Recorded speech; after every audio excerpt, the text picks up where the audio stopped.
ছাগল চাষ করে স্বাবলম্বী হয়ে তাক লাগালো দম্পতি। এবার ছাগল চাষ করে তাক লাগিয়ে দিল দক্ষিণ 24 পরগনা জেলার পাথর প্রতিমা ব্লকের গোপালনগর এলাকার দম্পতি। কয়েক মাসের মধ্যে উত্থান যেন লটারি জেতার গল্পকে হার মানায়। সুন্দরবনের এলাকা পাথর প্রতিমা ওই ব্লকের গোপালনগর গ্রাম পঞ্চায়েতের দুস্থ দরিদ্র অসহায় মানুষ হিসেবে এক ডাকে যাদের নাম মনে পড়ে দেবল মাইতি এবং স্ত্রী মিতা মাইতি। বর্তমানে প্রায় শতাধিক ছাগলের মালিক তারা। আজ থেকে মাত্র 1 বছর আগের কথা। মাইতি দম্পতির 5টি ছাগল নিয়ে পথ চলা শুরু। বর্তমানে শতাধিক ছাগল ব্ল্যাক বেঙ্গল, বিটেল, যমুনাপাড়ি, বারবারি, সিহরি নামক প্রজাতির ছাগল চাষ করে মাসিক প্রায় 40,000 টাকায় লাভের মুখ দেখছে দম্পতি। নরেন্দ্রপুর রামকৃষ্ণ মিশন থেকে প্রশিক্ষণ যাওয়ার পর এই দম্পতি এখন নিজেরাই ছাগলের ভ্যাকসিন দেওয়া, রোগ বিবেচনা করে ওষুধ খাওয়ানো, এমনকি পরিচর্যা করে আসছেন। ছাগল খাওয়ানোর জন্য পড়ে থাকা জায়গাতেই ডিপিএম জাতীয় ঘাস চাষ পর্যন্ত করা হয়েছে। উন্নত প্রযুক্তিতে ছাগল চাষের জন্য 5 ফুট উচ্চতায় মাচান তৈরি করে খড়ের ছাউনি ঘর তৈরি করে চলছে ছাগল চাষ। আগামী দিনে প্রায় 1000-এর বেশি ছাগল চাষ করার চিন্তা ভাবনা দিয়ে এগিয়ে চলেছে এই মাইতি দম্পতি।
বাবা ওদিকে এদিকে এদিকে এদিকে এদিকে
যে ছাগল চাষ করছেন সুন্দরবনের প্রত্যন্ত এলাকায়, লক্ষ্যটা কি রয়েছে?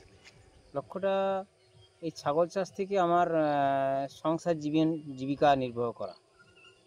কিভাবে সম্ভব হচ্ছে? আমি নিজস্ব জায়গা জমি আছে, এই জায়গাটাকে কাজে লাগিয়ে আমি আগামী দিনে এই ফার্মটাকে বাড়াতে পারবো। জায়গায় আমার মূলধন, মানে জায়গার যদি ঘাসের চাষ যদি ঠিক যোগান করতে পারি তাহলে অটোমেটিক ছাগল চাষটা আমার হবেই। তো অনেক ব্যবসা থাকতে থাকতে আপনি এই ব্যবসাটা কেন বেছে নিলেন? অন্য ব্যবসা করতে গেলে প্রচুর ক্যাপিটাল লাগবে। আমার এখানে যেহেতু সবুজ ঘাস আমার আছে, এটাকে কাজে লাগাতে পারি, ছাগল দিয়েই আমি এটাকে কাজে লাগিয়ে বড় ইনকামের জায়গায় যেতে পারবো। কত প্রজাতির ছাগল আছে?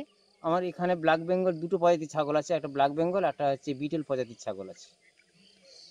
এই যে ছাগল চাষ করেছেন, কোথাও ট্রেনিং বা নেওয়ার পর এই যে বড় ফার্ম কি করে সম্ভব হচ্ছে? না না, ইচ্ছা ছিল, আমি করেছি।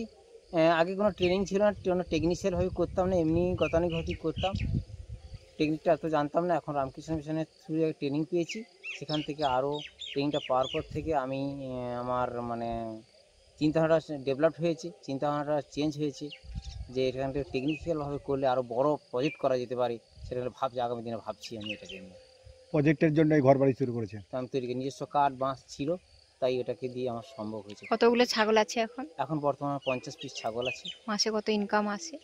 মাসে প্রায় 15,000 টাকা মাসে ইনকাম আছে। আচ্ছা, এগুলো ফড়েদের বিক্রি করেন না আপনি না, নিজে? আমি নিজে এই ছাগল সব নিজে কাটিং করি, বিভিন্ন বিয়ে বাড়ি অনুষ্ঠানে বিভিন্ন জায়গায় আমি ওকেশানে আমি ছাগলটা কাটিং করে নিজেই মাংস দিই, মানে মিডলম্যান আমি কাউকে পয়সা আমি দিই না। মাংসটা এই আপনাদের এই এলাকার মধ্যে দেন না বাইরের কোনো এলাকাতে আপনি পাইকারি আমি দেন? এই এলাকার মধ্যেও দিই, আমি বাইরে একটা বড় মার্কেট আছে কাকদ্বীপ, ওখানে আমি মাংসটা প্রসেসিং করে পাঠাই। আপনার নাম? আমার নাম দেবল মাইতি, বাড়ি গোপালনগর। দিদিভাই, এই যে ছাগল চাষের ইতিহাসটা কি রয়েছে যদি বলেন? ছাগল চাষটা আমরা আমফানের আগে থেকে, আমফান নয়, কোভিড-19 সময় আমরা মানে এমন বেকার ছেলে মেয়ে তো এমন হয়েছে, আমরা মানে আমার স্বামী স্ত্রী দুজনেই ডিসিশন নিলাম একটা ছাগলের চাষ করব। তাই আমরা ছোটোখাটো একটা ফার্ম করি। তারপরে আস্তে আস্তে দেশীয় ছাগল আমরা বিভিন্ন মানে যারা চাষ করে তাদের কাছ থেকে কিনে, ব্যবসায়ীর কাছ থেকে কিনে আমরা একটা ফার্ম তৈরি করি। সেখান থেকে আমাদের ছাগলের বাচ্চা হয়ে একটু বড় হয় ফার্মটা। তারপরে আমার হাজব্যান্ড পাঞ্জাব যায়, পাঞ্জাব থেকে একটা উন্নত প্রজাতির মানে বিটেল প্রজাতির ছাগল আমরা নিয়ে আসি। নিয়ে এসে আমরা এই ফার্মটায় আগামী দিনে একটু ইচ্ছা আছে, মানে এই যে ফার্মটা হয়েছে আমাদের, ফার্মটার নিচটা ফাঁকা, 3 ফুট উঁচুতে আমাদের ফার্মটা হয়েছে। সেই ফার্মের উপরে কিন্তু তক্তা দিয়ে বাটাম করা আছে, ওইখানে ছাগল সিঁড়ি দিয়ে উপরে থাকে। এবারে আমরা ঘাস চাষ করি, বিভিন্ন প্রজাতির ঘাস, নেপিয়ার, সুদান ঘাস। তারপরে আমরা ভুট্টা চাষ করি, প্রায় 3 থেকে 4 বিঘা জায়গা আমরা কিন্তু ভুট্টা চাষ করি। এই ভুট্টাটা কি করি না, আমরা বর্ষাকালের জন্য আমরা সাইলেজ তৈরি করি, বড় বড় পেপারে পলিথিনের মধ্যে আমরা মেশিনে আমরা বড় বাজার থেকে মেশিন কিনে নিয়ে এসেছি। এই মেশিনের এই ঘাস কেটে আমরা ছাগলকে দিই, আর মক্কা গাছটাকে কেটে আমরা সাইলেজ করে প্যাকিং করে রেখে দিই, বর্ষাকালের সময় ওটা দিই আমরা। আর বিভিন্ন ঘাস চাষ করি, ওই ঘাসটাও আমরা সারা বছর ছাগলকে দিই। কখনো খড় কি লাভের মুখ দেখছেন? হ্যাঁ, লাভের মুখ তো আমরা দেখছি। আগে যখন আমরা প্রথম ফার্মটা শুরু করি তখন আমাদের কোনো অভিজ্ঞতা ছিল না।